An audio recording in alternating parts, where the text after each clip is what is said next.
Hello, everyone. Thank you for joining me today.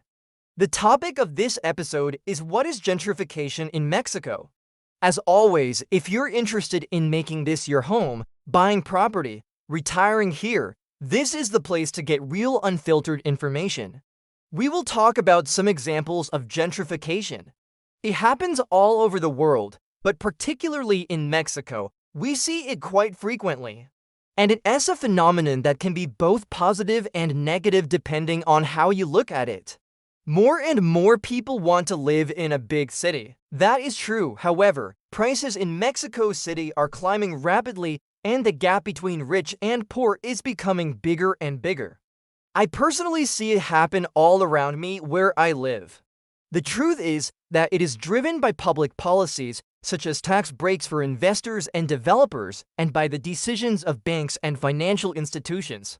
These public policies may seem neutral, but they actually benefit some groups while they hurt others.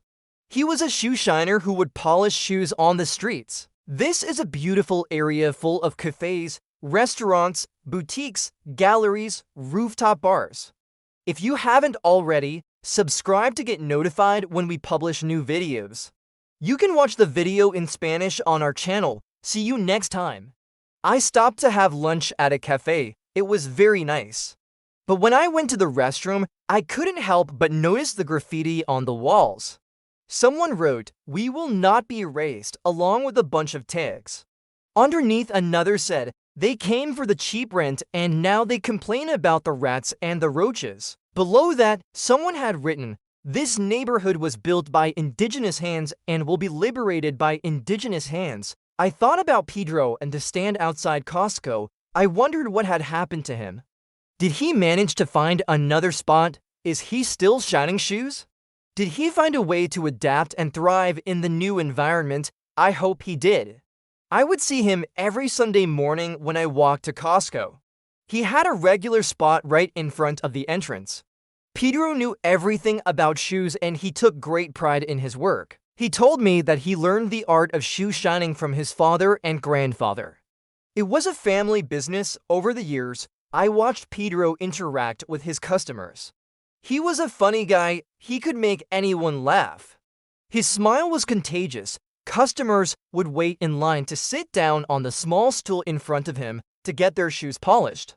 The service was not just about shining shoes. It was about listening to Pedro's stories, having a good chat, feeling part of the community. Then one day I noticed that Pedro was no longer outside Costco. His usual spot was occupied by a new shoe shine stand. It looked modern, almost like something you would see in an airport. The shoe shine machine was sleek and shiny. It offered other services too, like shoe repair, engraving, and bag cleaning. But Pedro was nowhere to be seen. I asked the new guy who was operating the machine, "Where is Pedro?" The guy shrugged his shoulders and said, "I don't know. He left town." I felt bad. I didn't know Pedro personally, but I respected him and I admired his dedication to his craft. I was sad to see that he was gone. Later on, I found out that he and his family were forced to move to a suburb. They couldn't afford to pay the rent anymore. So instead of pretending that these processes are natural, we should recognize them for what they are, that is, deliberate choices made by governments and financial institutions. The reality is that the cost of living in Mexico is going up everywhere, not just in Mexico City. And the increase is uneven across the country. I mean, Mexico City used to be a dangerous place. Not so much anymore. There are still some areas to avoid, but overall, it is much safer than it used to be. The infrastructure is getting better. Parks and bike lanes are being added. Of course, all these improvements come at a price, which is paid by those who have less. While some areas remain relatively inexpensive, others have become quite costly, especially for locals. People expect better jobs, better infrastructure, better opportunities for themselves and their children. Globalization brings prosperity and poverty. In the globalized world, cities grow fast and become centers of innovation, creativity, and opportunity. But at the same time, they also grow in inequality and segregation. Today, Mexico City has some of the best universities in the country. It has many different cultural activities, restaurants, museums. So naturally, young educated people want to live there. When they move there, they bring their money, and with their presence, they change the character of the neighborhood. A few years ago, Rama Norte and Condesa neighborhoods were kind of run down. Today, they are extremely popular. They are hip, trendy places full of life. So I'll explain what it is, why it's happening, and share my opinion on it.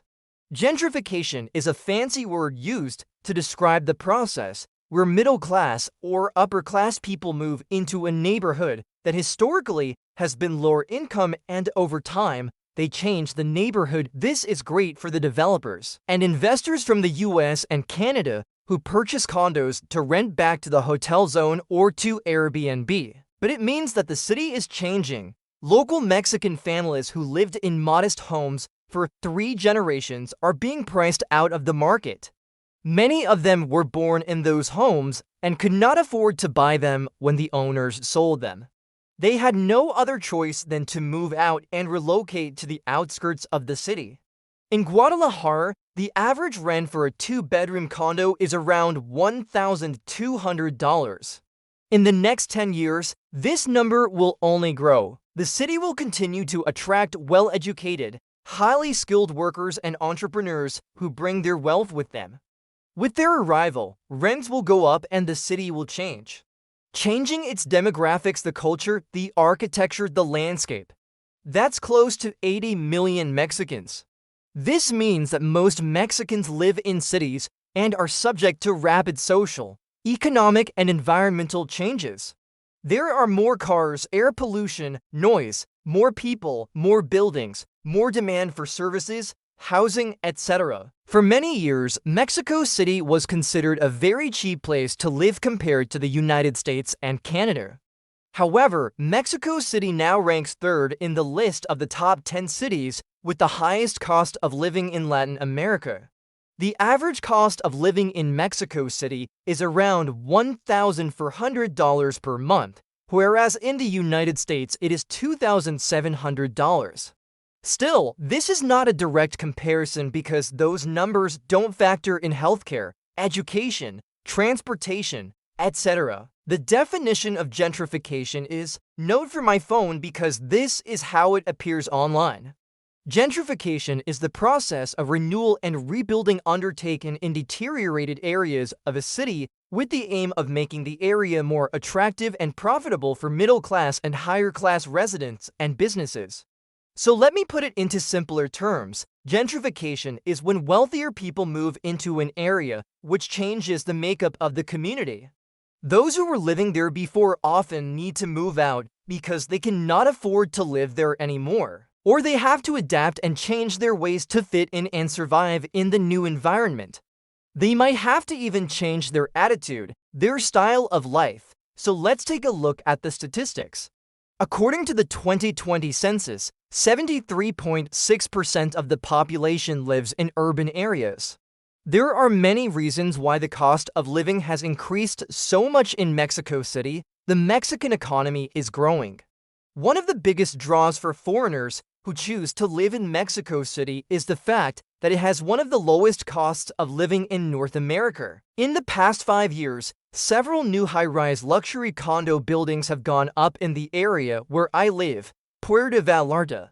While gentrification is often presented as a natural part of the economic and social development of a city, meaning that it is inevitable and unstoppable, I do see some positives in the change. Things are improving overall. Now let me tell you a little story. A few years ago, I met a local artist named Pedro. A few months ago, I was walking around the Rama Norte neighborhood. Thank you for watching this episode. If you enjoyed it, please give us a like and consider sharing it.